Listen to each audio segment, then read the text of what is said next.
Je me dis et je me redis régulièrement que les personnes qui viennent me voir, elles viennent me voir avec ces angoisses-là, ces craintes-là. Et qu'il ne faut pas banaliser.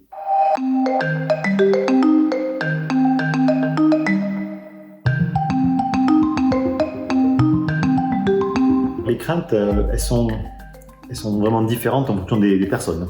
Tu as quand même toujours deux craintes qui sont vraiment permanentes, constantes.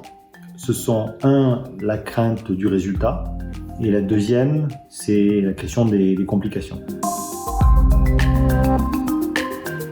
Je me dis et je me redis régulièrement que les personnes qui viennent me voir, elles viennent me voir avec ces angoisses-là, ces craintes-là, et qu'il ne faut pas banaliser.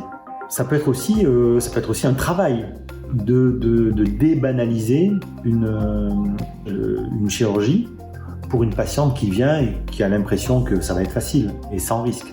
Et mon travail, ça va être aussi de ramener les personnes à cette réalité-là, la réalité qu'on travaille sur la chair et que ça ne se passe pas toujours comme on veut.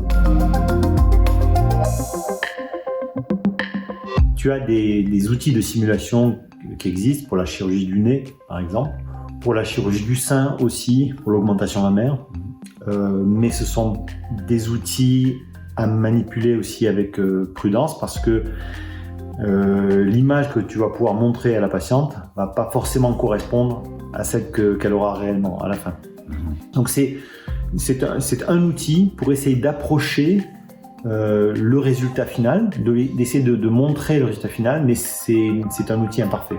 Alors après aussi, moi ce que j'aime bien faire, c'est pouvoir montrer des exemples de mes résultats, essayer de trouver une personne qui avait à peu près la même silhouette que la patiente, et de lui dire, ben voilà, dans cette situation, avec par exemple telle prothèse, on a eu tel résultat. Ce que j'aime bien aussi, c'est que les personnes arrivent avec des photos de résultats et qu'elles me disent, ben voilà, moi c'est ça que j'aimerais avoir. Parce que moi je suis capable, par contre, en fonction de leur état initial, de leur dire non, ça oubliez, c'est impossible. Alors dans les craintes, dans les angoisses préopératoires, la question de la mort, elle est rarement exprimée ouvertement.